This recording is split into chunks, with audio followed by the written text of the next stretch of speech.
Malam ini aku mengantar suamiku ke bandara. Kukira ini hanya perjalanan bisnis biasa.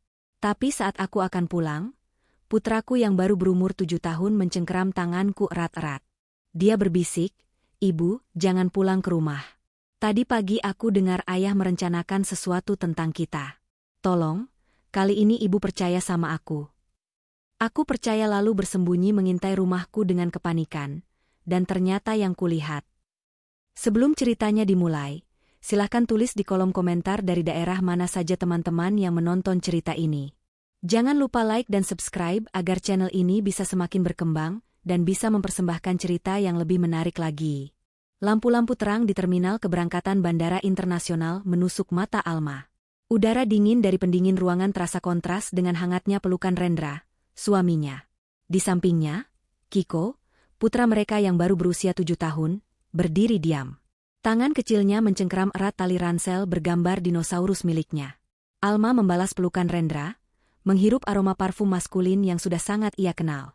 Seperti biasa, Rendra tampak sempurna. Kemeja birunya disetrika licin, rambutnya disisir rapi, dan senyumnya menenangkan. Siapapun yang melihatnya akan melihat citra seorang suami dan ayah yang sukses. "Perjalanan bisnis ini penting sekali, sayang," kata Rendra, suaranya dalam dan meyakinkan. Ia melepaskan pelukannya dari Alma dan berjongkok di depan Kiko. "Kiko, jaga ibu baik-baik ya, selagi ayah pergi. Hanya beberapa hari." Rendra mengusap kepala Kiko. Kiko tidak tersenyum, ia hanya mengangguk sekali. Matanya menatap lekat-lekat wajah ayahnya. Alma melihatnya sebagai sikap pendiam Kiko yang biasa. Anaknya itu memang bukan anak yang ekspresif. Lebih banyak mengamati daripada berbicara. Rendra sepertinya tidak terganggu. Ia tertawa kecil, mencium kening Kiko, lalu berdiri lagi. "Pesawatku akan segera dipanggil. Aku pergi dulu," ujar Rendra. Ia mencium kening Alma, menatapnya lembut. "Nanti aku telepon begitu mendarat. Kalian hati-hati di jalan pulang. Langsung istirahat, ya? Aku sayang kalian." Alma mengangguk. "Hati-hati, ayah. Kabari kami." Rendra tersenyum sekali lagi. Senyuman menawan yang selalu meluluhkan hati Alma. Ia lalu berbalik, menarik koper kabinnya, dan berjalan tegap menuju gerbang pemeriksaan. Alma dan Kiko berdiri di sana, di antara keramaian orang yang lalu lalang, menyaksikan punggung Rendra yang semakin menjauh hingga akhirnya menghilang di balik pintu kaca otomatis.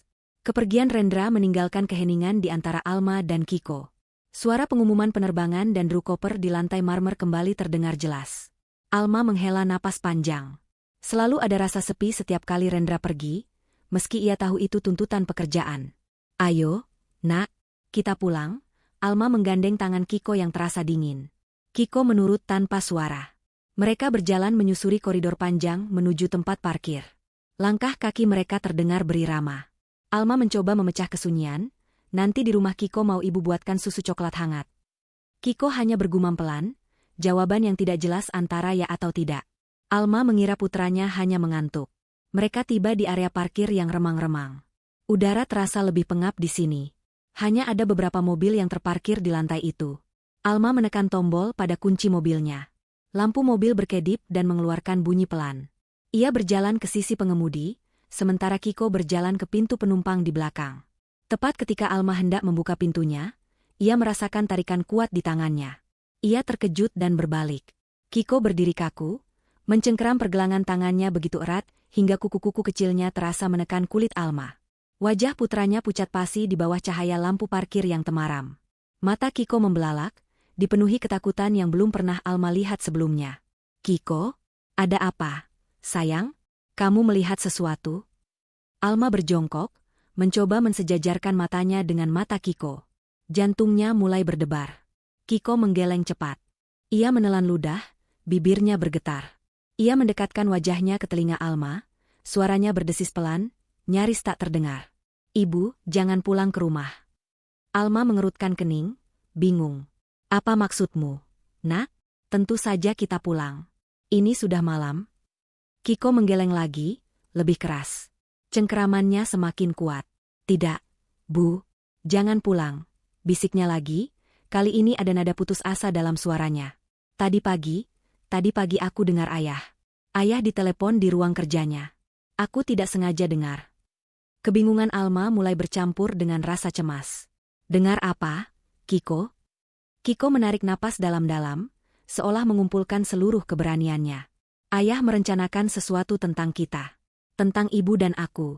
Dia bilang, setelah mereka tidur. Dia bilang, pastikan beres. Aku tidak mengerti, Bu. Tapi suaranya tidak seperti ayah. Suaranya menakutkan. Air mata mulai menggenang di pelupuk mata Kiko. Tolong, Bu. Kali ini ibu percaya sama aku. Kalimat terakhir itu menghantam Alma seperti palu godam. Kali ini, Alma terdiam. Ia teringat beberapa minggu lalu ketika Kiko bilang ia melihat seorang pria asing mengawasi rumah mereka dari dalam mobil, tapi Alma mengabaikannya, menganggapnya hanya imajinasi anak-anak. Ia teringat ketika Kiko bilang ia tidak suka paman rekan bisnis ayah yang baru, tapi Alma memintanya untuk tetap sopan. Hati Alma berperang. Di satu sisi, ada logika. Rendra adalah suaminya. Ayah dari Kiko. Pria yang baru saja menciumnya dengan lembut dan berkata, "Aku sayang kalian." Rendra baru saja naik pesawat. Dia akan berada di kota lain. Bagaimana mungkin dia merencanakan sesuatu? Ini pasti hanya kesalahpahaman.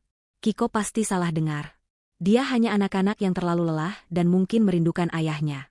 Tapi di sisi lain, ada tatapan mata Kiko. Tatapan itu bukan imajinasi. Itu adalah teror murni. Kiko adalah anak yang pendiam dan logis.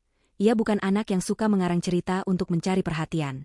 Dan desakan dalam bisikannya, "Tolong, kali ini ibu percaya sama aku," terasa begitu nyata. Alma menatap mata putranya dalam-dalam. Jantungnya berdebar kencang, begitu kencang hingga ia merasa mual. Ia tidak tahu apa yang sedang terjadi. Ia tidak tahu siapa yang harus dipercaya, suaminya yang sempurna atau putranya yang ketakutan. Tapi jika ada 1% saja kemungkinan Kiko benar, ia tidak akan pernah memaafkan dirinya sendiri jika mengabaikannya. Alma mengangguk pelan, tangannya yang gemetar mengusap air mata di pipi Kiko. "Baik, sayang. Ibu percaya Kiko." Ia tidak tahu apa rencananya. Ia hanya tahu satu hal. Malam ini, mereka tidak akan pulang ke rumah. Alma membuka pintu mobil, membantu Kiko naik ke kursi belakang dan memasang sabuk pengamannya. Ia lalu masuk ke kursi pengemudi. Tangannya gemetar hebat saat memasukkan kunci. Ia menghidupkan mesin. Tapi alih-alih mengarahkan mobil ke jalan keluar menuju rumah mereka, Alma mengemudikannya ke arah yang berlawanan, mencari jalan keluar lain. Ia melaju pelan, keluar dari gedung parkir, dan menyusuri jalan raya. Ia tidak tahu harus kemana. Akhirnya, ia berbelok ke sebuah jalan kecil yang buntu, tidak jauh dari kompleks perumahan mereka. Tempat itu gelap, tersembunyi di balik deretan ruko yang sudah tutup, tapi masih memberikan pemandangan yang cukup jelas ke arah gerbang masuk kompleks mereka. Alma mematikan mesin. "Kita tunggu di sini sebentar," katanya pelan. Keheningan di dalam mobil terasa memekakan telinga. Hanya suara jangkrik dari semak-semak di seberang jalan dan deru napas mereka yang terdengar. Alma mematikan semua lampu di dalam mobil, membuat kegelapan menyelimuti mereka. Kiko duduk diam di kursi belakang, matanya tertuju lurus ke arah gerbang kompleks mereka yang berjarak sekitar 100 meter. Alma sendiri terus-menerus melirik jam digital di dashboard mobil. Pukul 9:40. Pukul 9:50. Setiap menit terasa seperti 1 jam. Keraguan mulai merayapi pikiran Alma. Ia merasa bodoh. Apa yang sedang ia lakukan? Duduk di mobil gelap di jalan buntu bersama putranya yang ketakutan, hanya karena sebuah bisikan yang mungkin salah didengar. Rendra mungkin benar-benar sedang dalam penerbangan bisnis. Mungkin Kiko hanya bermimpi buruk. Alma mulai merasa bersalah telah meragukan suaminya. Ia kedinginan, bukan hanya karena AC mobil yang sudah mati, tapi karena rasa takut yang tidak jelas. "Kiko," bisiknya pelan, suaranya serak. "Mungkin ibu salah. Mungkin kita sebaiknya pulang. Di rumah lebih hangat." Kiko tidak menoleh. Matanya masih terpaku ke depan. "Tunggu, Bu," jawabnya singkat, suaranya tegang. "Sebentar lagi." Ada keyakinan dalam nada suara Kiko yang membuat Alma kembali terdiam. Ia memutuskan untuk menunggu 15 menit lagi. Tepat pukul 10 malam, jam di mana Alma memperkirakan pesawat Rendra seharusnya mendarat di kota tujuan, seberkas cahaya lampu depan mobil muncul dari tikungan. Jantung Alma serasa berhenti berdetak. Ia refleks menunduk, menarik kepala Kiko bersamanya, meskipun jarak mereka cukup jauh. "Jangan bergerak, sayang," bisiknya. Dari celah sempit di antara dashboard dan jendela, Alma mengintip. Sebuah kendaraan berbelok memasuki gerbang kompleks mereka. Itu bukan mobil sedan seperti yang dikendarai tetangga mereka. Itu sebuah van. Van berwarna gelap, tanpa logo atau tulisan apapun di sisinya. Jendela-jendelanya juga gelap. Van itu melaju pelan. Tidak seperti tamu yang terburu-buru, lebih seperti predator yang mengintai. Van itu terus melaju menyusuri jalan utama kompleks, lalu berbelok ke jalan di mana rumah mereka berada. Alma menahan napas. Mobil itu melambat, dan akhirnya berhenti. Tepat di depan gerbang rumah mereka. Rumah nomor 17. Perut Alma terasa melilit. Kebetulan macam apa ini? Mungkin itu petugas perbaikan yang dipanggil Rendra? Tapi pukul 10 malam? Menggunakan van tanpa logo? Rasa dingin menjalar di tulang punggung Alma. Dua pintu depan van terbuka. Dua sosok pria keluar. Mereka mengenakan pakaian gelap, jaket, dan topi yang menutupi wajah mereka dari penerangan lampu jalan yang redup. Mereka terlihat biasa saja, tidak membawa senjata yang terlihat, yang entah kenapa membuatnya semakin menakutkan. Kedua pria itu berdiri sejenak di depan gerbang, melihat ke kiri dan ke kanan. Jalanan kompleks benar-benar sepi. Sebagian besar tetangga mereka sudah tidur. Alma mengira mereka akan mencoba melompati pagar, atau mungkin mendobrak pintu. Itu akan menjadi perampokan. Ia bisa menelepon polisi dan melaporkan perampokan. Tapi apa yang terjadi selanjutnya membuat darah di tubuh Alma serasa membeku. Salah satu pria itu merogoh sakunya. Dia tidak mengeluarkan linggis atau alat pembobol. Dia mengeluarkan sebuah kunci. Kunci gerbang. Pria itu memasukkan kunci ke lubang kunci gerbang mereka. Terdengar bunyi klik pelan yang seolah bergema di keheningan malam. Gerbang terbuka dengan mulus tanpa suara. Tidak mungkin. Desis Alma. Tangannya menutup mulutnya sendiri untuk menahan jeritan. Mereka punya kunci. Pria itu berjalan masuk ke halaman, diikuti temannya. Mereka berjalan ke pintu depan. Dan sekali lagi, pria yang sama mengeluarkan kunci lain. Kunci pintu utama rumah mereka. Dia membukanya semudah Alma melakukannya setiap hari. Pintu terbuka, dan kedua pria itu masuk ke dalam rumah. Mereka menutup pintu di belakang mereka, seolah-olah mereka adalah pemilik rumah itu. Tubuh Alma gemetar hebat. Ini bukan perampokan. Perampok tidak punya kunci duplikat. Kunci duplikat rumah mereka hanya dimiliki oleh dua orang, dirinya dan Rendra. Rendra, suaminya, yang saat ini seharusnya berada ratusan kilometer jauhnya. Rendra yang memberi mereka kunci. Ibu, mereka masuk, bisik Kiko, suaranya bergetar hebat. Ayah yang menyuruh mereka. Kiko benar, kan, Bu? Alma tidak bisa menjawab. Lidahnya keluh. Realitas menghantamnya dengan kekuatan penuh. Kiko benar. Ini semua nyata. Suaminya telah merencanakan ini. Tapi untuk apa? Apa yang mereka inginkan di dalam sana? Alma memeluk dirinya sendiri, mencoba menghentikan getaran di tubuhnya. Mereka tidak menyalakan lampu utama. Dari tempatnya bersembunyi, Alma bisa melihat berkas-berkas cahaya senter yang kecil menari-nari di balik tirai jendela ruang tamu. Mereka bergerak dengan tenang, metodis. Mereka tahu persis apa yang mereka lakukan. 5 menit berlalu. 10 menit. Alma membeku di tempatnya. Apa yang harus ia lakukan?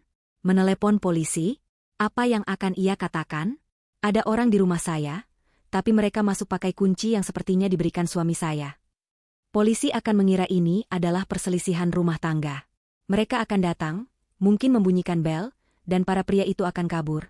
Atau lebih buruk lagi, mereka akan punya cerita yang sudah disiapkan Rendra. Dan Rendra akan tahu bahwa ia dan Kiko selamat. Rendra akan tahu rencananya gagal. Apa yang akan dia lakukan selanjutnya? Alma merasa terjebak. Saat ia sedang dilanda kepanikan, sebuah bau samar tercium masuk melalui ventilasi mobil. Bau yang tajam dan kimiawi. Seperti bensin. Alma menatap Kiko dengan ngeri. Kiko juga menciumnya. Mata anak itu membelalak. Ibu, bau apa itu? Alma tidak menjawab. Matanya terpaku pada jendela kamar tidur Kiko di lantai 2. Tiba-tiba, ada kilatan cahaya dari dalam sana. Bukan cahaya senter. Cahaya yang lebih terang, berwarna oranye kemerahan. Kemudian disusul dari jendela ruang tamu.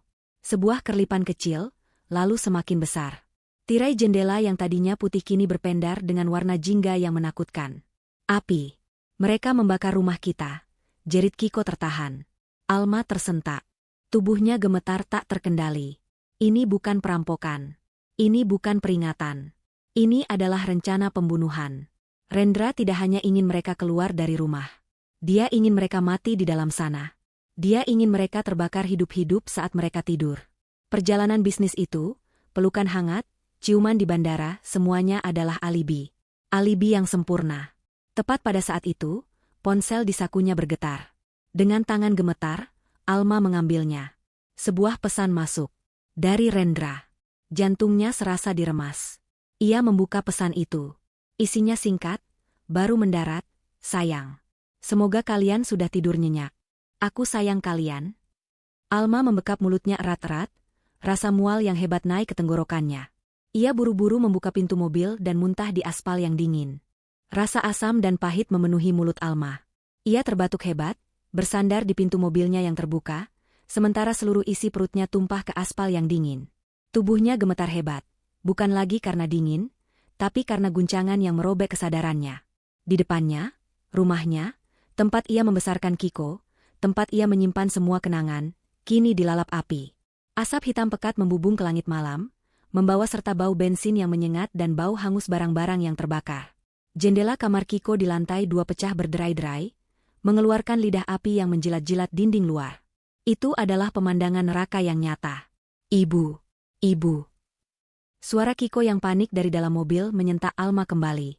Anaknya itu menempel di kaca jendela belakang, wajah kecilnya basah oleh air mata, matanya membelalak ngeri menatap rumah mereka yang terbakar. Alma buru-buru menyeka mulutnya dengan lengan bajunya. Ia harus kuat. Ia harus membawa Kiko pergi. Ia memaksa kakinya yang terasa seperti jeli untuk bergerak, menutup pintu mobil, dan kembali duduk di belakang kemudi. Tangannya gemetar begitu hebat, hingga ia kesulitan memegang setir. Ia menatap kobaran api itu sekali lagi. Di dalam sana ada foto-foto Kiko saat bayi, ada hijab pemberian ibunya, ada sisa-sisa hidupnya. Semuanya kini menjadi abu.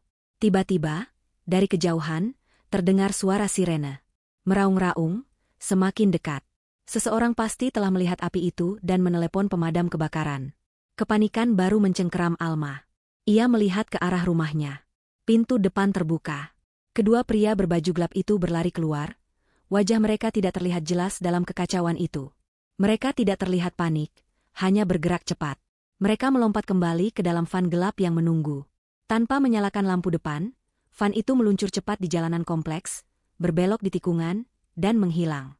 Mereka kabur beberapa saat sebelum truk pemadam kebakaran pertama tiba di gerbang kompleks. Mereka lolos. Alma tahu saat itu juga. Ia tidak bisa ke sana. Ia tidak bisa berlari ke arah petugas pemadam kebakaran sambil menangis dan berteriak bahwa suaminya mencoba membunuhnya. Siapa yang akan percaya? Rendra adalah pengusaha terpandang, anggota dewan komunitas, pria ramah yang selalu menyumbang untuk kegiatan lingkungan. Alma, di sisi lain, akan terlihat seperti wanita histeris yang kehilangan akal sehatnya karena trauma. Dan saksinya? Seorang anak laki-laki berusia 7 tahun yang baru saja melihat rumahnya terbakar. Cerita Kiko tentang bisikan di bandara akan dianggap sebagai imajinasi anak-anak, mekanisme pertahanan pikiran yang trauma. Rendra telah merencanakan ini dengan sempurna. Alibinya kokoh. Catatan penerbangan akan membuktikan dia berada ratusan kilometer jauhnya. Pesan teks yang ia kirimkan akan menjadi bukti cintanya, pesan terakhir seorang suami yang tidak tahu apa-apa kepada keluarga yang akan segera ia hilangkan. Jika Alma dan Kiko muncul sekarang, Rendra akan terkejut, tentu saja. Tapi dia akan memutarbalikkan cerita. Dia akan menuduh Alma. Mungkin Alma stres. Mungkin Alma sendiri yang membakar rumah itu dalam upaya bunuh diri yang gagal, dan membawa Kiko bersamanya. Rendra, sang suami yang sabar dan berduka, akan menceritakan kepada polisi betapa labil istrinya akhir-akhir ini. Dan semua orang akan percaya padanya. Ponsel di tangannya bergetar lagi. Alma menunduk. Bukan pesan baru, hanya layar yang menyala, menampilkan pesan dari Rendra tadi. Semoga kalian sudah tidur nyenyak. Kalimat itu kini terasa seperti sabetan pisau es. Dia tidak hanya ingin mereka mati. Dia ingin mereka mati saat tidur, tanpa perlawanan, tanpa menyadari bahaya. Dia ingin mereka lenyap begitu saja. Aku sayang kalian. Kebohongan itu begitu dingin, begitu terencana. Pria yang ia cintai, pria yang ia nikahi selama 9 tahun, adalah monster berdarah dingin. Tidak ada keraguan lagi di benak Alma. Ini bukan kesalahpahaman. Ini adalah percobaan pembunuhan. Alma harus pergi. Sekarang juga. Ia memasukkan kunci, memutar mesin. Mobil menyala dengan deru pelan. Ia tidak bisa pergi ke rumah teman-temannya. Semua teman mereka adalah teman Rendra juga. Ia tidak bisa pergi ke keluarganya. Orang tuanya sudah lama meninggal dan kerabat jauhnya tidak akan bisa melindunginya. Rendra akan bertindak sebagai suami yang panik, mencari istri dan anaknya yang hilang setelah kebakaran. Dia akan menyebar foto mereka, meminta bantuan semua orang. Semua orang akan menjadi mata-matanya tanpa sadar. Alma dan Kiko akan menjadi buronan yang dicari oleh pria yang seharusnya melindungi mereka. Pikiran Alma berpacu liar. Ia membutuhkan seseorang yang tidak dikenal Rendra. Seseorang yang berada di luar lingkaran sosial mereka. Seseorang yang pintar, kuat, dan bisa dipercaya. Ingatannya melayang jauh ke masa lalu, ke hari pemakaman ayahnya. Ia ingat ayahnya pernah berkata di ruang kerjanya, menunjuk tumpukan dokumen legal. Alma, kata ayahnya waktu itu, hidup ini rumit. Jika suatu saat kamu berada dalam masalah besar, masalah yang tidak bisa kamu ceritakan kepada siapapun, bahkan mungkin kepada suamimu, kamu cari orang ini. Ayahnya menulis sebuah nama dan nomor telepon di secari kertas tebal. Namanya Ibu Siwi. Dia pengacara ibu. Dia bijaksana, dan dia tahu cara menyimpan rahasia. Alma menyimpan kartu nama itu di laci meja kerjanya. Laci yang sekarang mungkin sudah menjadi arang. Tapi Alma ingat nama itu. Ibu Siwi. Ia juga samar-samar ingat alamat kantornya di kawasan kota tua. Itu adalah satu-satunya harapannya.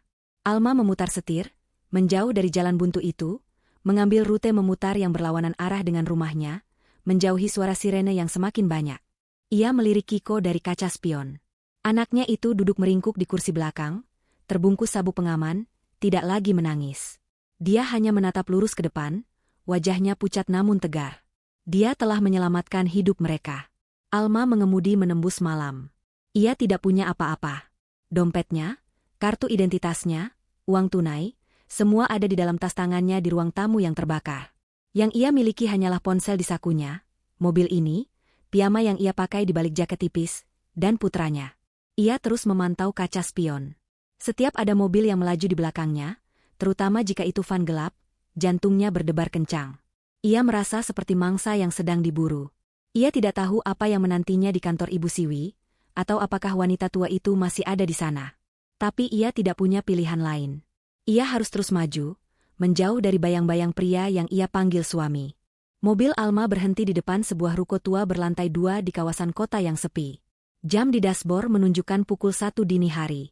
Sebagian besar lampu jalan di area itu mati. Cat di gedung itu sudah mengelupas, dan papan nama di atasnya bertuliskan, Biro Hukum Siwi Rekan, dengan huruf-huruf pudar yang nyaris tak terbaca. Tempat ini tampak seperti sudah ditinggalkan bertahun-tahun lalu. Keraguan kembali menyergap Alma. Apakah ia salah alamat? Apakah wanita ini masih hidup? Ia mematikan mesin, kegelapan dan keheningan langsung menyergap mereka. Kiko sudah tertidur di kursi belakang, napasnya teratur, kelelahan akhirnya mengalahkannya. Alma mengambil ponselnya. Baterainya tinggal 15%. Ia menemukan nomor telepon kantor Ibu Siwi dari pencarian internet cepat. Ia menelepon, tapi hanya nada sibuk yang terdengar. Tentu saja, kantor tutup jam segini. Alma putus asa. Ia bersandar di setir, air mata frustrasi mulai menggenang. Apa yang harus ia lakukan sekarang? Tidur di mobil? Tiba-tiba, ponselnya bergetar. Nomor tidak dikenal meneleponnya. Alma ragu sejenak, takut itu Rendra. Tapi ia tidak punya pilihan. Ia mengangkatnya. Halo? Suara seorang wanita, tua, serak, namun tegas, terdengar di seberang. Anda menelepon kantor saya 3 kali berturut-turut pada jam 1 pagi. Saya berasumsi ini bukan untuk konsultasi pajak. Ini Alma, putri almarhum Pak Handoyo. Jantung Alma melonjak. Iya, Ibu. Ini Alma. Saya di depan kantor Ibu. Saya butuh bantuan. Jangan bicara di telepon, potong Ibu Siwi. 50 meter di depan Anda, ada gang kecil di sebelah toko kelontong. Masuk ke gang itu. Ada pintu kayu berwarna hijau di sebelah kiri. Ketuk 3 kali. Cepat. Panggilan ditutup.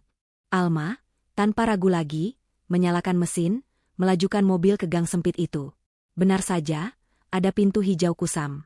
Ia memarkir mobil di tempat tersembunyi. Ia lalu membangunkan Kiko dengan lembut. Kiko, bangun, sayang. Kita sudah sampai. Kiko mengerjap, bingung. Alma menggendongnya keluar dari mobil. Ia membawa Kiko dalam pelukannya, berjalan ke pintu hijau itu, dan mengetuk 3 kali, pelan. Pintu terbuka nyaris tanpa suara. Seorang wanita tua berdiri di ambang pintu. Usianya mungkin akhir 60-an, rambutnya putih diikat cepol sederhana. Ia tidak memakai hijab, namun pakaiannya sangat sopan, kemeja lengan panjang dan rok panjang. Matanya tajam, menatap Alma dan Kiko dari atas ke bawah. Ia adalah Ibu Siwi. Masuk, katanya singkat. Alma melangkah masuk ruangan yang ternyata adalah apartemen kecil di belakang kantor. Tempat itu rapi, penuh dengan buku dan berkas. Baunya seperti kertas tua dan teh melati. Ibu Siwi mengunci pintu di belakang mereka, memasang 3 slot kunci pengaman yang berbeda. Duduk. Saya buatkan teh, katanya, lebih sebagai perintah daripada tawaran. Alma duduk di sofa yang kaku, Kiko duduk di sebelahnya, memeluk erat lengan ibunya. Ibu Siwi kembali dengan nampan berisi 3 cangkir teh hangat dan sepiring biskuit. Ia memberikan 1 cangkir untuk Alma dan 1 untuk Kiko. Minum dulu, katanya. Lalu ceritakan semuanya. Dari awal. Jangan ada yang terlewat. Dan Alma pun bercerita. Ia menceritakan tentang perjalanan bisnis Rendra, bisikan Kiko di bandara, keputusannya untuk tidak pulang. Ia menceritakan tentang van gelap, kunci duplikat, dan api yang melalap rumahnya. Ia menceritakan tentang pesan teks Rendra yang mengerikan, alibi yang sempurna itu. Selama Alma bercerita, Ibu Siwi hanya mendengarkan. Wajahnya tenang, tidak menunjukkan keterkejutan, hanya sesekali mengangguk seolah mengkonfirmasi sesuatu yang sudah ia duga. Kiko, yang kini lebih tenang, menambahkan detail penting. Ayah bilang di telepon, pastikan ambil dokumen di brankas baja setelah api menyala, kata Kiko dengan suara pelan namun jelas. Mata Ibu Siwi menajam mendengar itu. Brankas baja, gumamnya. Setelah Alma selesai, keheningan menyelimuti ruangan. Akhirnya, Ibu Siwi meletakkan cangkirnya. Saya takut hari ini akan tiba, Alma, katanya pelan. Sejak ayahmu meninggal, saya sudah mengawasi Rendra. Saya tidak percaya padanya. Dan kecurigaan saya benar. Apa maksud ibu? Tanya Alma, suaranya bergetar. Rendra mengincar warisan ayahmu. Alma bingung. Warisan apa?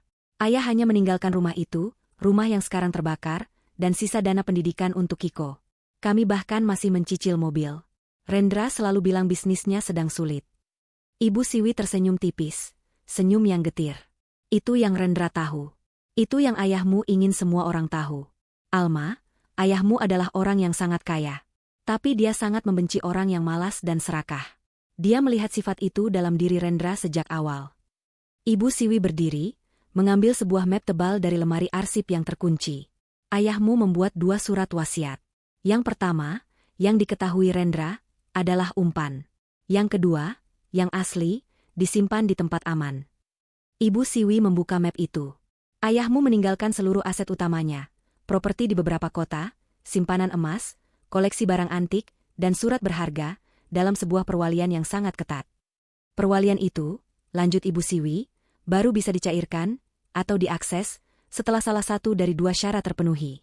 Pertama, kamu mencapai usia 40 tahun. Ayahmu ingin kamu dewasa dan bijak sebelum mengelola kekayaan itu. Alma, yang kini berusia 32 tahun, menahan napas. Dan syarat kedua, tanya Alma, sudah menduga jawaban yang mengerikan. Syarat kedua, kata Ibu Siwi, matanya menatap lurus ke mata Alma, adalah jika kamu, sebagai ahli waris utama, dan Kiko, sebagai ahli waris kedua, keduanya meninggal dunia. Alma menutup mulutnya. Rendra entah bagaimana mengetahui tentang wasiat kedua ini. Bisnisnya hancur, Alma. Dia terlilit hutang judi dan investasi bodong yang sangat besar. Dia dikejar rentenir. Dia putus asa. Logika yang dingin dan kejam itu kini terpampang jelas. Rendra tidak bisa menunggu 8 tahun lagi. Dia harus mendapatkan uang itu sekarang. Rencananya, jelas Ibu Siwi, seolah membedah kasus hukum, adalah membunuh kalian berdua dalam kecelakaan yang tragis. Kebakaran rumah. Dia mendapat alibi sempurna. Sebagai suami dan ayah yang berduka, satu-satunya ahli waris yang tersisa, dia akan menggunakan sertifikat kematian kalian untuk menggugat perwalian itu di pengadilan. Dengan kalian berdua tiada, dia akan mengklaim haknya atas semua aset itu. Alma terisak dalam diam. Seluruh hidupnya, cintanya, pernikahannya, Ternyata dibangun di atas kebohongan yang dirancang untuk membunuhnya. Dia gagal, kata Alma pelan. Kami selamat. Benar, kata Ibu Siwi. Dia gagal karena Kiko. Tapi dia tidak tahu itu. Saat ini, dia mengira kalian sudah menjadi abu. Dia akan segera kembali, memainkan perannya sebagai duda yang patah hati. Dia akan mengurus pemakaman palsu. Dan dia akan mulai mengurus dokumen. Ibu Siwi menutup map itu. Dia ingin mengambil dokumen di brankas baja. Dia pasti mengira surat wasiat kedua atau dokumen aset ada di sana. Tapi dia salah. Ibu Siwi menatap Alma dengan tatapan tajam. Rendra tidak tahu satu hal penting. Alma, ayahmu tidak bodoh. Warisan itu tidak hanya dilindungi oleh surat wasiat. Ada kunci lain. Sebuah rahasia yang Rendra tidak tahu keberadaannya. Dan sekarang, itu adalah satu-satunya senjata kita. Apartemen kecil Ibu Siwi terasa seperti sebuah kepompong yang aman di tengah badai. Dunia di luar sana, dunia yang tadinya Alma kenal, telah hancur luluh, digantikan oleh realitas yang kejam dan menakutkan. Ia duduk di sofa kaku itu, memegang cangkir teh yang sudah dingin, sementara Kiko tertidur di pangkuannya. Kelelahan yang luar biasa, baik fisik maupun mental, membuat tubuh Alma terasa berat seperti timah. Setiap tarikan napas terasa sakit, seolah ia baru saja berlari maraton. Suaminya. Pria yang tidur di sebelahnya selama 9 tahun. Ayah dari anak yang sedang tidur di dekapannya. Rendranya. Telah mencoba membunuh mereka. Membakar mereka hidup-hidup. Dia bukan hanya serakah. Alma. Suara Ibu Siwi yang tenang namun tegas memecah keheningan yang menyiksa. Alma mendongak. Wanita tua itu sedang mempelajari sebuah buku besar di meja kerjanya, di bawah temaram lampu meja. Dia putus asa.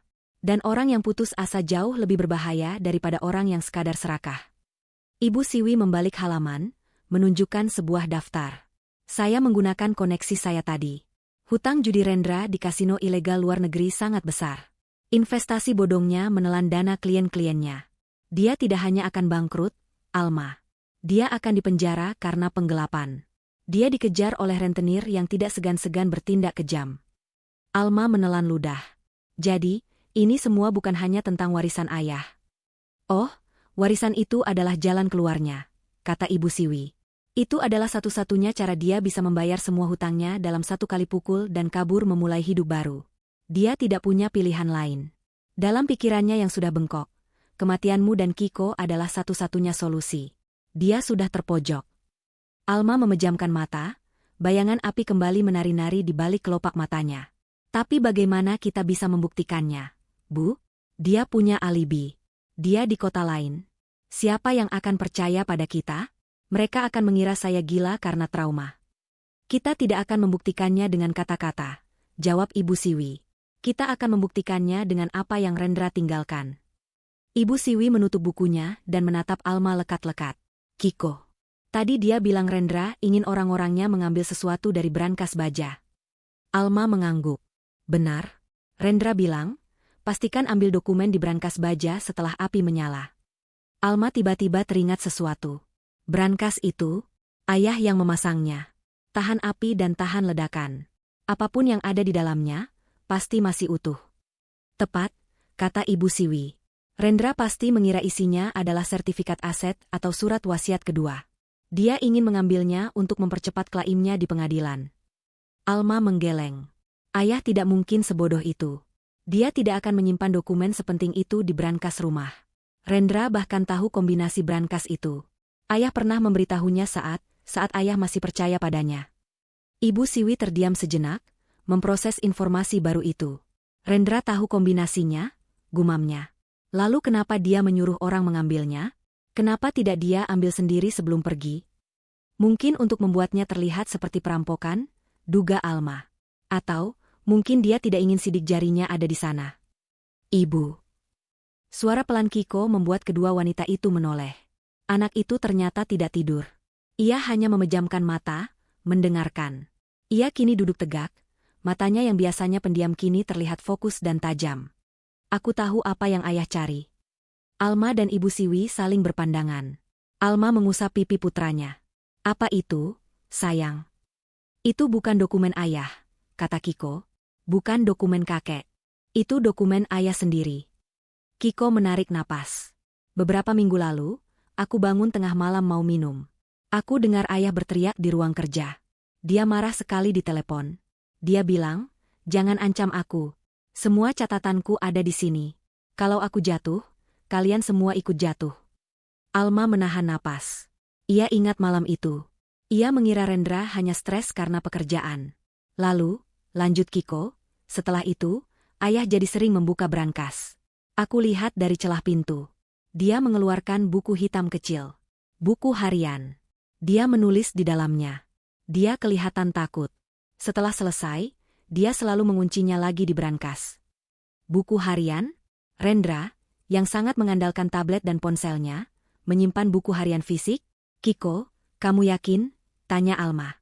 Kiko mengangguk mantap. "Aku yakin sekali, Bu. Dan tadi pagi, waktu ayah teleponan yang aku dengar di bandara itu, ayah bilang sama orang di telepon, rencananya jalan terus. Bakar semuanya. Tapi pastikan kalian ambil buku harian hitam di brankas. Itu asuransiku. Aku butuh buku itu. Hancurkan sisanya, tapi buku itu harus selamat." Keheningan total menyelimuti ruangan. Alma dan Ibu Siwi saling menatap, pemahaman yang mengerikan kini terlihat jelas di mata mereka.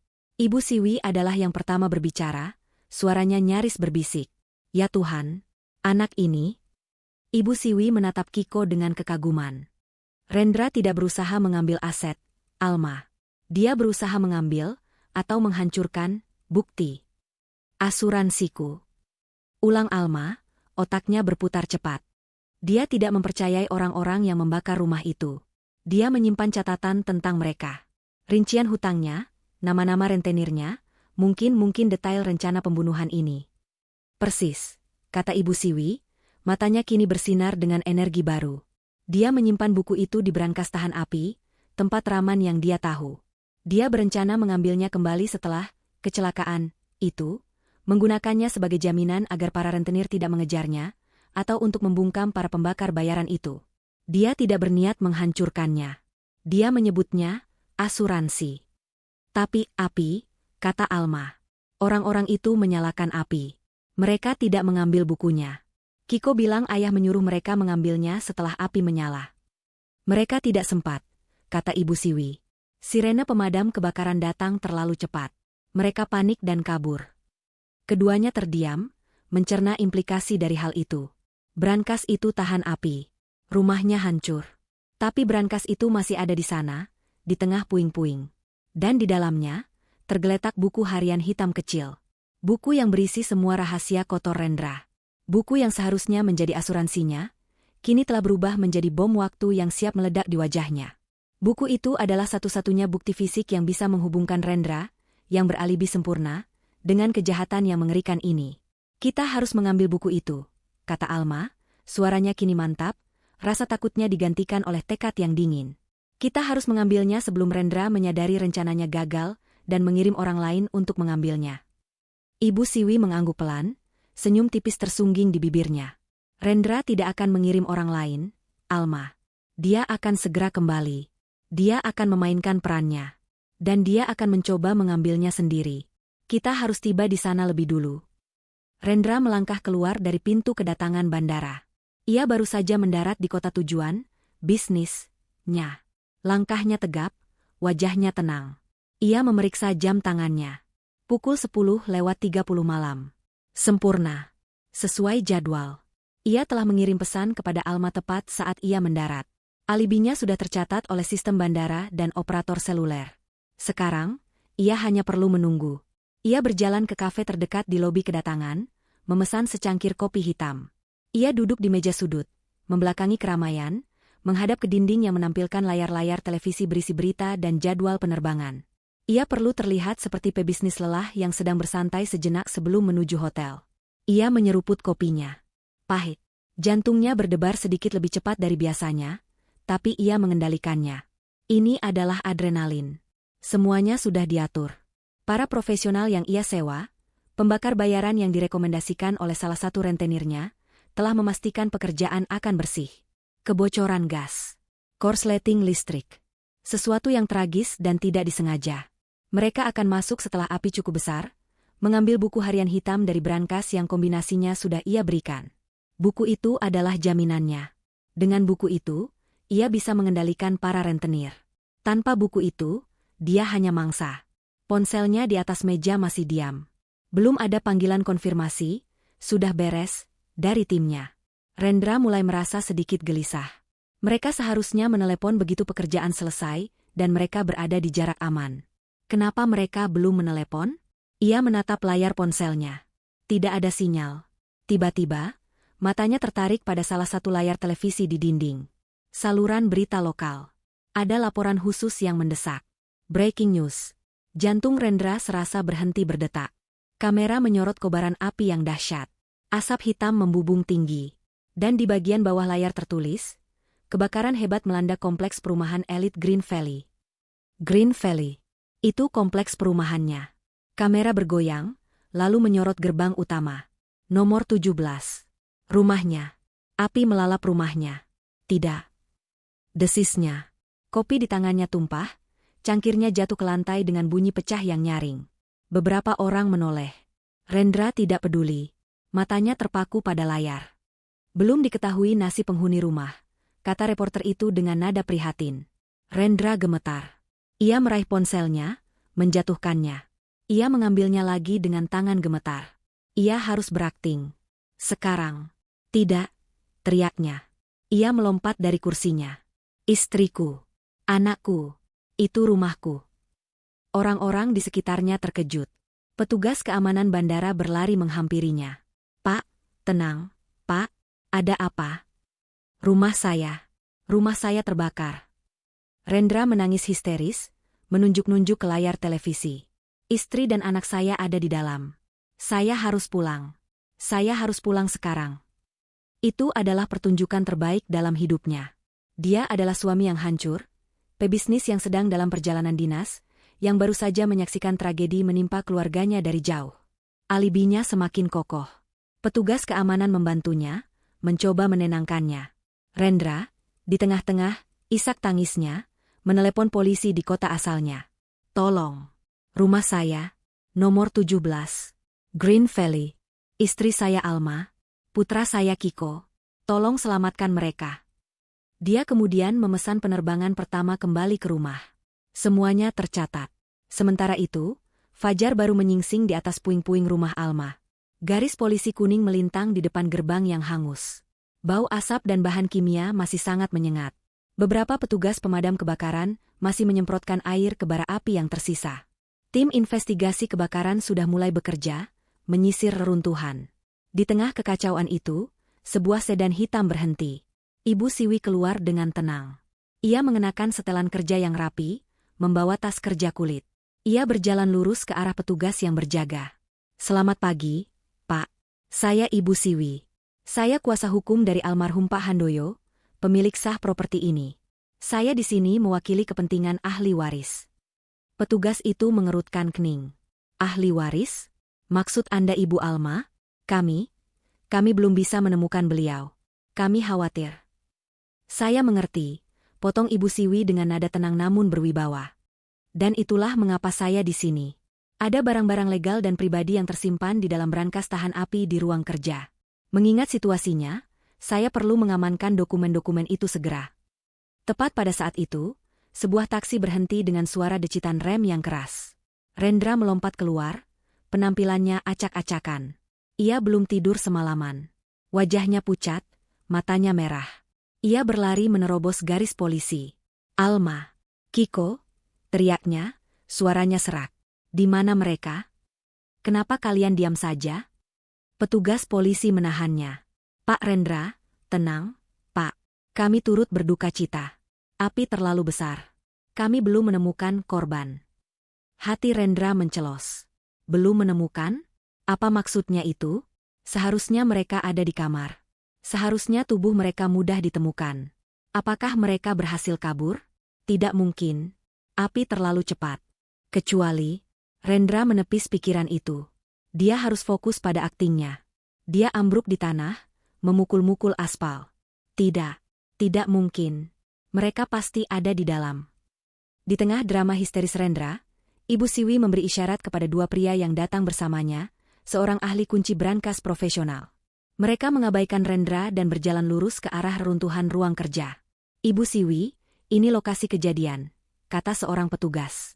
Tunggu, teriak Rendra, matanya yang panik melihat mereka bergerak ke arah brankas. Dia langsung berdiri. Dia lupa aktingnya sejenak. Apa yang kalian lakukan? Jangan sentuh barang-barang saya. Ibu Siwi berbalik menghadapinya. Wajahnya dingin tak berekspresi. Pak Rendra, saya turut berduka atas kehilangan Anda.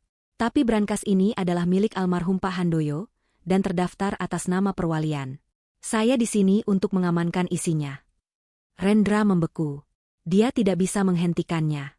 Jika dia berteriak bahwa brankas itu miliknya, dia akan terlihat mencurigakan. Jika dia mencoba merebut isinya, dia akan menghancurkan citranya sebagai suami yang berduka. Dia terjebak. Dia hanya bisa berdiri diam, gemetar karena marah dan panik, sementara ahli kunci itu mulai bekerja pada brankas yang menghitam karena jelaga. Panas masih memancar dari logam itu. Ahli kunci itu bekerja dengan cepat dan efisien. Rendra berdoa dalam hati. Semoga buku itu hancur. Semoga apinya terlalu panas. Semoga. Klik. Pintu brankas terbuka dengan desisan pelan. Ibu Siwi melangkah maju, tidak gentar oleh sisa panas. Dia mengenakan sarung tangan, merogoh ke dalam kegelapan brankas. Jantung Rendra serasa berhenti berdetak. Ibu Siwi menarik keluar sebuah kotak logam kecil yang penyok. Dia membukanya. Di dalamnya, sedikit basah oleh uap namun utuh, tergeletak sebuah buku harian bersampul kulit hitam. Ibu Siwi mengambil buku itu. Dia tidak membukanya. Dia hanya memegangnya, lalu memasukkannya dengan aman ke dalam tas kerjanya. Dia menutup tasnya, menguncinya. Lalu, dia menoleh dan menatap lurus ke mata Rendra. Hanya beberapa detik, tapi bagi Rendra rasanya selamanya. Mata wanita tua itu seolah berkata, permainanmu sudah selesai. Rendra menyadari saat itu juga. Rencananya tidak hanya gagal. Rencananya telah berbalik 180 derajat. Asuransi yang seharusnya menyelamatkannya, kini telah menjadi bukti yang akan menghancurkannya. Dan buku itu ada di tangan satu-satunya orang di dunia yang tidak bisa ia beli, intimidasi, atau bohongi. Di dalam keheningan apartemen Ibu Siwi, hanya terdengar suara lembaran kertas yang dibalik. Fajar telah menyingsing. Namun bagi Alma, malam panjang itu belum juga berakhir. Kiko tidur pulas di kamar tidur kecil, akhirnya menyerah pada kelelahan. Alma duduk di seberang Ibu Siwi di meja dapur, matanya terpaku pada buku harian bersampul kulit hitam yang kini terbuka di bawah lampu. Ibu Siwi telah membacanya selama 1 jam terakhir. Wajahnya tenang namun garis rahangnya mengeras. Akhirnya, wanita tua itu menutup buku itu dengan pelan. Suara sampul yang menutup terdengar seperti pintu penjara yang dibanting. Ini lebih buruk dari yang kita duga, kata Ibu Siwi pelan, suaranya serak. Ia menatap Alma, matanya dipenuhi campuran antara kasihan dan kemarahan yang dingin. Buku ini adalah segalanya. Rendra sangat teliti. Ada tanggal, nama, jumlah. Nama rentenir yang menagihnya. Nama 2 pria yang membakar rumahmu, lengkap dengan jumlah uang muka yang sudah ia transfer. Alma menahan napas. Dia menulis rencana itu. Ibu Siwi mengangguk.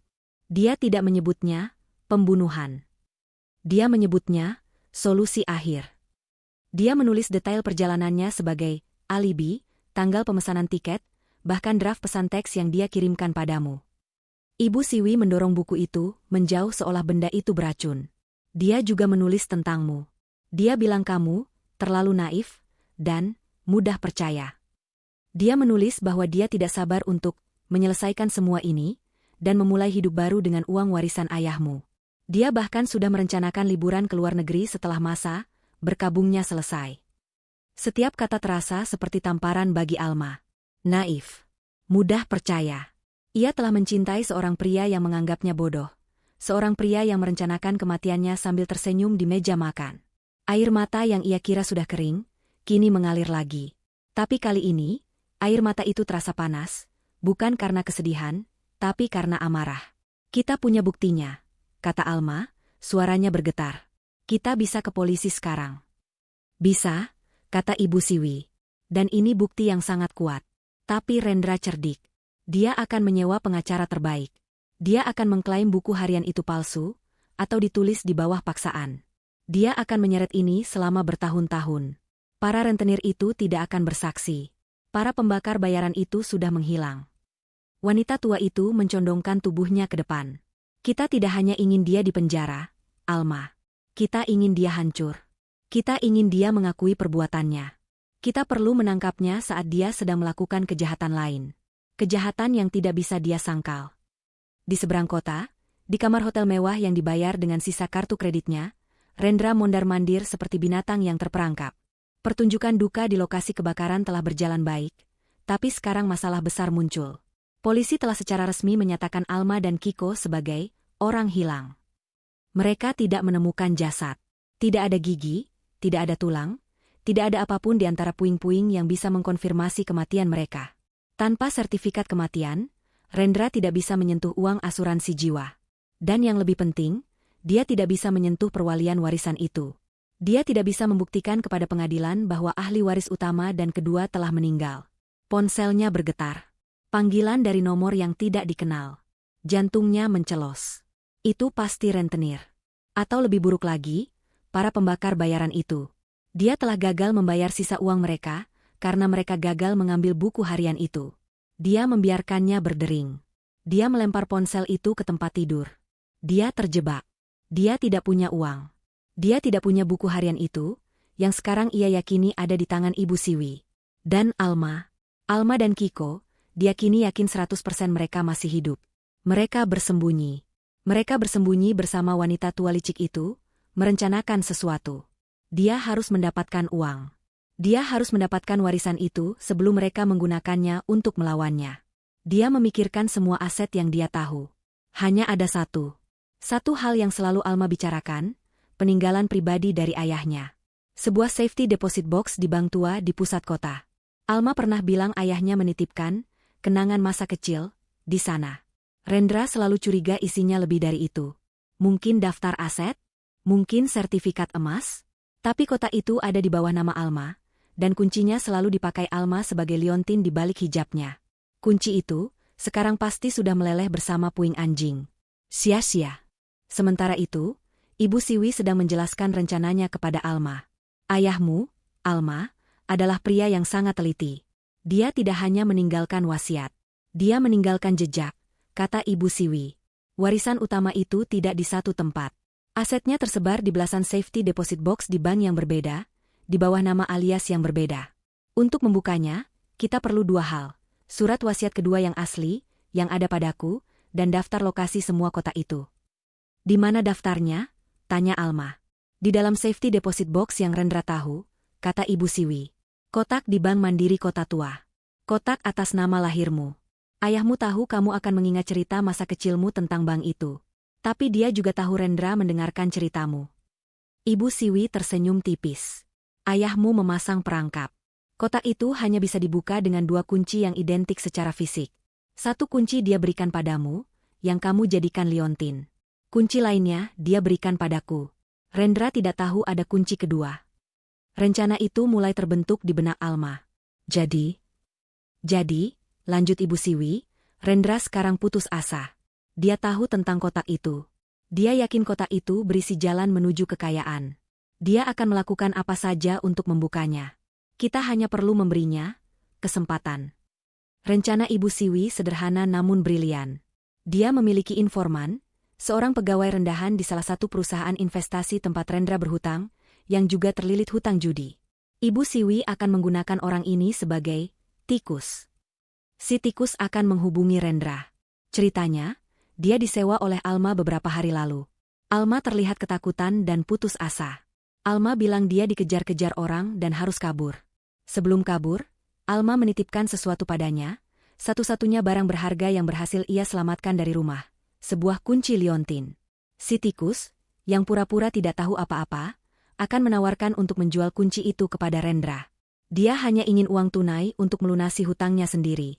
2 hari kemudian, Rendra menerima telepon itu. Dia, yang kini yakin Alma dan Kiko sudah kabur dan tidak akan kembali, melihat ini sebagai satu-satunya jalan keluar. Dia bertemu dengan si tikus di tempat parkir mal yang ramai. Dia menyerahkan sisa uang tunai yang dia miliki untuk sebuah kunci kecil yang kusam. Kunci yang identik dengan liontin Alma. Rendra menggenggam kunci itu erat-erat. Dia menang. Alma bodoh karena mempercayai orang asing. Sekarang, dia hanya butuh satu hal lagi. Dengan Alma hilang, dan mungkin dianggap bunuh diri, karena stres, Rendra menghabiskan malam itu membuat dokumen palsu. Surat kematian palsu yang ia pesan dari koneksi gelapnya, dan surat kuasa palsu yang seolah-olah ditandatangani Alma sebelum dia menghilang, memberinya wewenang penuh atas kotak itu. Dia sudah siap. Besok, dia akan mengambil hartanya. Dia mengambil umpannya, kata Ibu Siwi kepada Alma malam itu. Besok pagi jam 10, dia punya janji dengan manajer Bank Mandiri di Kota Tua. Dia akan datang membawa kunci dan dokumen palsu. Manajer bank akan menangkapnya? Tanya Alma. Manajer bank itu, Pak Darmawan, adalah sahabat ayahmu, kata Ibu Siwi. Dia tahu segalanya. Polisi juga akan ada di sana. Tapi mereka tidak akan menangkap Rendra di lobi. Ibu Siwi menatap Alma. Rendra harus tertangkap basah saat dia mencoba membuka kotak itu. Pak Darmawan akan membawanya ke ruang brankas. Dan di sanalah, kata Ibu Siwi, permainannya akan berakhir. Udara di dalam ruang brankas Bank Mandiri terasa dingin dan berbau logam tua. Sunyi. Sangat sunyi, sampai-sampai Alma bisa mendengar detak jantungnya sendiri berdebar kencang di telinganya. Ia duduk di kursi kayu yang keras di dalam sebuah bilik pribadi kecil, tempat nasabah biasanya memeriksa isi kotak simpanan mereka. Di sebelahnya, Kiko duduk tegak, tangannya yang kecil menggenggam erat tangan Alma. Anak itu tidak terlihat takut, hanya sangat fokus. Di sudut ruangan, berdiri Ibu Siwi, tenang seperti patung, dan dua petugas polisi berpakaian preman, nyaris tidak bergerak. Mereka semua tiba 1 jam yang lalu, masuk melalui pintu belakang khusus karyawan, langsung diantar oleh manajer bank, Pak Darmawan. Pukul 10 pagi tepat. Alma mendengar langkah kaki di koridor luar yang berlantai marmer. Langkah kaki yang ia kenal. Jantungnya serasa mencelos ke perut. Rendra. Dia ada di sini. Ini sungguh tragedi yang mengerikan, Pak Rendra.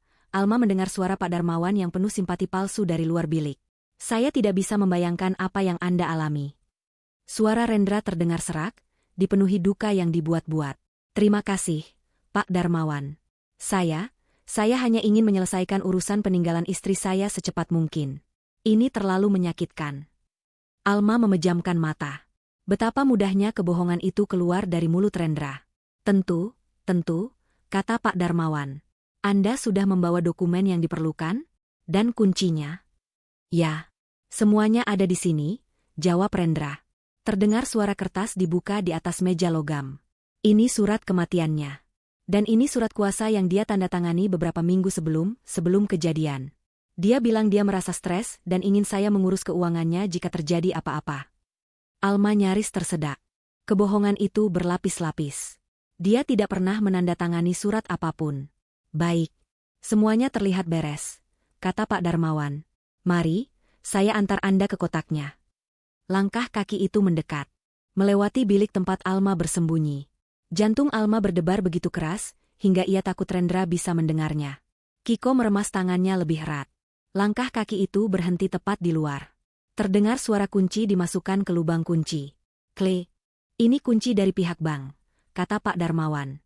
Sekarang, silakan gunakan kunci Anda, Pak Rendra. Alma mendengar bunyi logam beradu. Kle, pintu kotak simpanan itu terbuka. Rendra pasti sedang menahan napasnya, membayangkan tumpukan emas atau sertifikat berharga di dalamnya. Nah, Pak Rendra, kata Pak Darmawan lagi, suaranya masih tenang. Menurut catatan kami, almarhumah Ibu Alma menunjuk seorang wali untuk mendampingi siapapun yang membuka kotak ini. Ini prosedur standar untuk ahli waris. Wali tersebut sudah menunggu di dalam bilik pribadi. Rendra terdengar bingung. Wali? Wali apa? Saya suaminya. Ahli waris kedua, putra saya, dia juga sudah tiada. Ah, ini wali yang ditunjuk oleh ayah almarhumah. Sebenarnya, kata Pak Darmawan. Hanya formalitas verifikasi. Silakan masuk, Pak Rendra. Beliau sudah menunggu. Pintu bilik di depan Alma diketuk pelan. Salah satu petugas polisi membukanya dari dalam. Rendra berdiri di ambang pintu, matanya menyipit menyesuaikan diri dengan cahaya yang sedikit lebih redup. Dia terlihat lebih kurus dari seminggu yang lalu. Lingkaran hitam pekat melingkari matanya. Dia tampak lelah dan tegang, tapi ada kilatan keserakahan di matanya. Dia melangkah masuk, mengira akan bertemu seorang pengacara tua atau kerabat jauh. Lalu dia melihatnya. Di seberang meja, duduk istrinya, Alma. Mengenakan hijab biru muda yang ia berikan sebagai hadiah ulang tahun. Hidup. Bernapas. Menatapnya dengan mata yang tidak lagi dipenuhi cinta, melainkan kebencian yang dingin dan membeku. Di sebelahnya, Kiko, putra yang ia coba bakar di kamar tidurnya. Wajah Rendra runtuh. Itu bukan ekspresi kaget. Itu adalah ekspresi horor murni, seolah dia baru saja melihat hantu. Seluruh darah terkuras dari wajahnya, membuatnya pucat pasi seperti mayat. Bibirnya terbuka, tapi tidak ada suara yang keluar. Dia terhuyung mundur, tangannya terangkat seolah menepis penampakan itu. Keheningan di dalam bilik itu begitu pekat, bisa dipotong dengan pisau. Lalu, suara Kiko yang kecil dan jernih memecahnya. "Cari kami, Ayah." Rendra tersentak, tatapannya beralih ke putranya. Kiko menatapnya tanpa berkedip. Alma perlahan mengangkat tangannya. Di tangannya, tergenggam sebuah benda. Bukan kunci, tapi buku harian bersampul kulit hitam. "Atau, Ayah cari ini," bisik Alma. Kesadaran menghantam Rendra. Ini perangkap. Semuanya jebakan. Kunci, informan, bank. Dia telah dijebak. Naluri mengambil alih. Dia berbalik badan, mencoba kabur keluar dari bilik, keluar dari ruang brankas. Tapi dia tidak bisa bergerak. Dua petugas polisi berpakaian preman yang tadi berdiri diam di sudut, kini telah memegang kedua lengannya dengan cengkraman baja. Pak Darmawan berdiri di ambang pintu, wajahnya yang tadi bersimpati kini berubah dingin. "Rendra," kata Ibu Siwi, melangkah keluar dari bayang-bayang. "Permainanmu sudah selesai." Rendra tidak melawan. Dia hanya terkulai di pegangan petugas. Dia menatap Alma sekali lagi, matanya dipenuhi ketidakpercayaan dan kekalahan total. Dia tidak kalah oleh polisi. Dia tidak kalah oleh Ibu Siwi. Dia dikalahkan oleh istri yang ia anggap naif, dan oleh putranya sendiri yang pendiam. Ruang interogasi di kantor polisi itu terasa dingin dan steril. Dindingnya dicat putih kusam, dan satu-satunya perabotan adalah sebuah meja logam berat dan 3 kursi. Rendra duduk di salah satu kursi, kini telah berganti pakaian dengan seragam tahanan berwarna oranye yang kusam.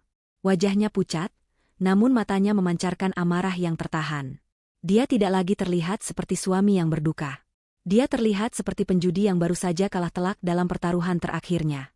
Keheningan selama hampir 1 jam di sel isolasi telah memberinya waktu untuk membangun kembali pertahanannya. Akting duka sudah tidak berguna. Sekarang, dia akan memakai topeng sebagai korban. Pintu terbuka. Rendra mendongak. Bukan hanya 1 atau 2 detektif.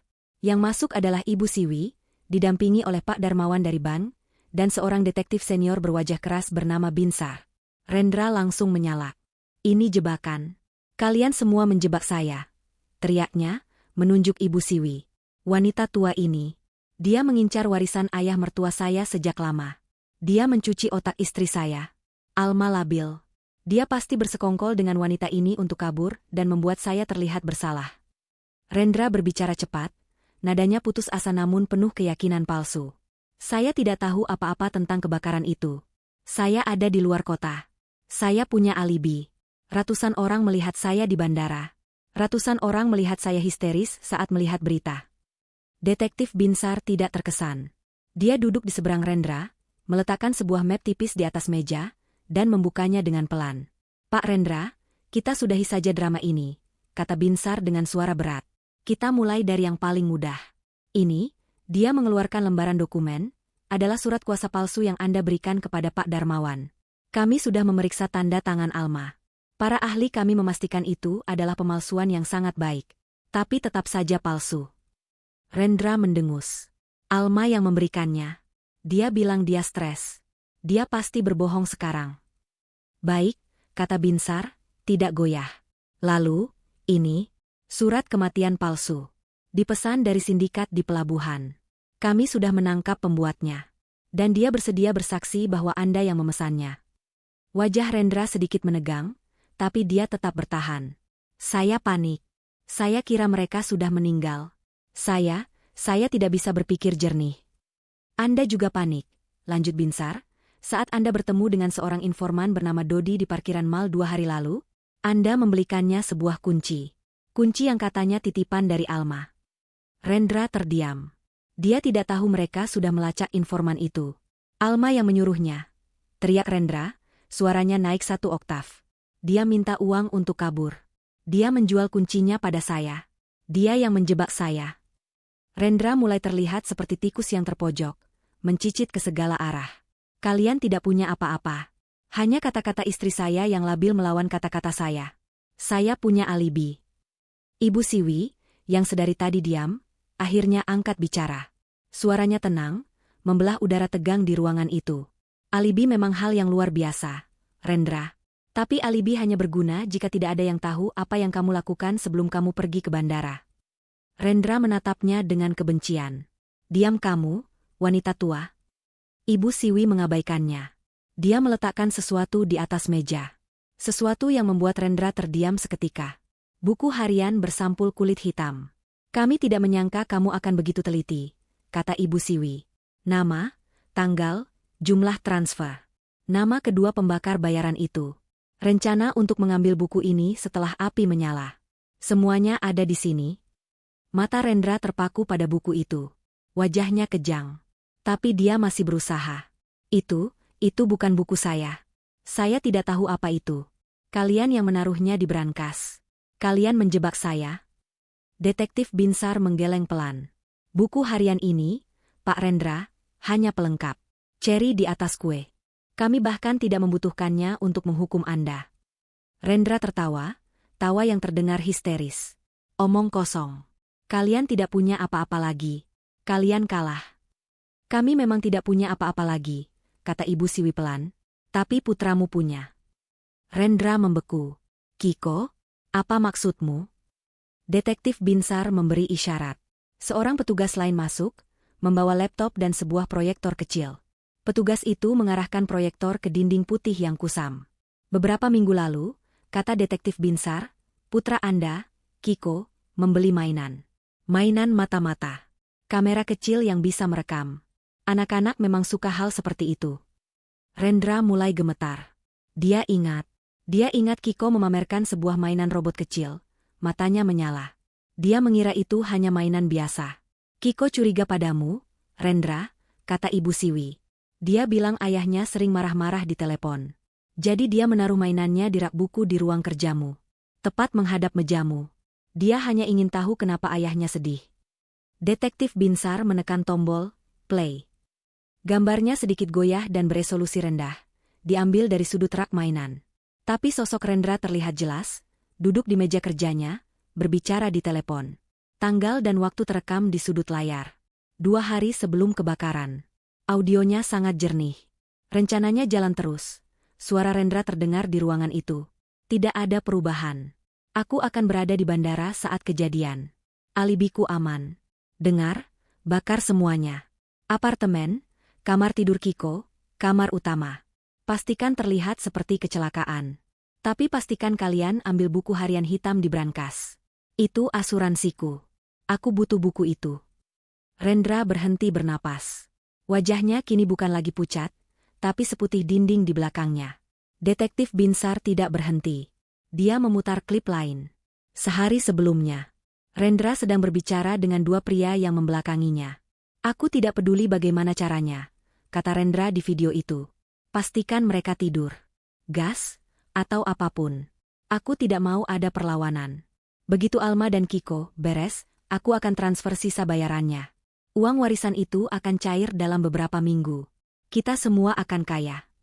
Laptop dimatikan. Proyektor padam. Ruangan kembali senyap. Tidak ada lagi yang perlu dikatakan. Alibi bandara hancur berkeping-keping. Rekaman itu adalah pengakuan sebelum kejahatan dilakukan. Rendra menatap meja. Bahunya terkulai. Topengnya hancur. Pertahanannya runtuh. Dia tidak menangis. Dia tidak berteriak. Dia hanya mengangkat kepalanya, menatap Ibu Siwi dengan mata yang kosong dan kalah. Saya terpojok, bisiknya, suaranya parau. Hutang rentenir itu, mereka mengancam akan menyakiti Kiko. Mereka mengancam akan menyakiti Alma. Dia mencoba lagi, satu kebohongan terakhir, mencoba melukis dirinya sebagai korban. Saya melakukan ini untuk melindungi mereka. Ibu Siwi menatapnya dengan dingin. Kamu melakukan ini untuk melindungi dirimu sendiri, Rendra. Kamu mengorbankan mereka untuk menyelamatkan kulitmu. Rendra akhirnya pecah. Dia menundukkan kepalanya ke meja, tubuhnya terguncang oleh isak tangis yang kering dan tanpa air mata. Saya tidak punya pilihan. Saya tidak punya pilihan. Gumamnya berulang kali. Dia telah mengaku. Di ruangan sebelah, di balik kaca satu arah, Alma berdiri mematung. Dia memeluk Kiko erat-erat di dadanya, menutup telinga putranya agar tidak mendengar pengakuan ayahnya. Tapi Alma mendengar semuanya. Setiap kata. Dia melihat pria yang pernah ia cintai, pria yang ia janjikan sehidup semati, runtuh menjadi sosok menyedihkan yang mengorbankan keluarganya demi uang. Tidak ada cinta yang tersisa. Tidak ada kesedihan.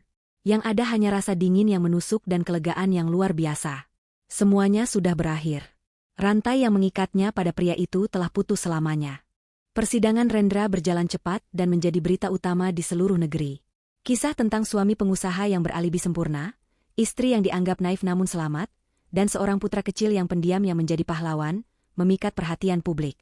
Ruang sidang selalu penuh sesak. Namun, Alma dan Kiko tidak pernah hadir. Ibu Siwi yang mewakili mereka, memastikan mereka terlindung dari sirkus media. Bukti yang ada begitu kuat hingga tak terbantahkan. Buku harian hitam, dokumen palsu, kesaksian Pak Darmawan, dan tentu saja, bintang utamanya, rekaman video dari kamera mainan Kiko. Pengacara Rendra mencoba berargumen bahwa rekaman itu ilegal, bahwa Rendra dijebak, bahwa dia berada di bawah tekanan hutang yang ekstrim. Tapi semua itu sia-sia. Hari putusan tiba. Rendra, yang kini terlihat sangat kurus dan menua, berdiri di depan hakim. Wajahnya kosong. Hakim membacakan putusannya dengan suara tegas, menyebut tindakan Rendra sebagai pengkhianatan paling keji terhadap keluarga dan kemanusiaan. Rendra divonis bersalah atas semua dakwaan, perencanaan pembunuhan, percobaan pembunuhan ganda, pembakaran, dan pemalsuan dokumen. Hukumannya, penjara seumur hidup tanpa kemungkinan pembebasan bersyarat. Saat Rendra digiring keluar dari ruang sidang, untuk terakhir kalinya, kilatan kamera menyilaukan wajahnya. Dia tidak lagi terlihat seperti pengusaha sukses. Dia hanyalah seorang kriminal yang kalah. Karma Rendra tidak berhenti di situ. Di dalam penjara, dia bukan siapa-siapa. Dia tidak punya uang untuk membeli perlindungan. Berita tentang pengakuannya, yang merinci nama-nama rentenir dan pembakar bayaran yang ia rekam dalam buku hariannya, telah bocor.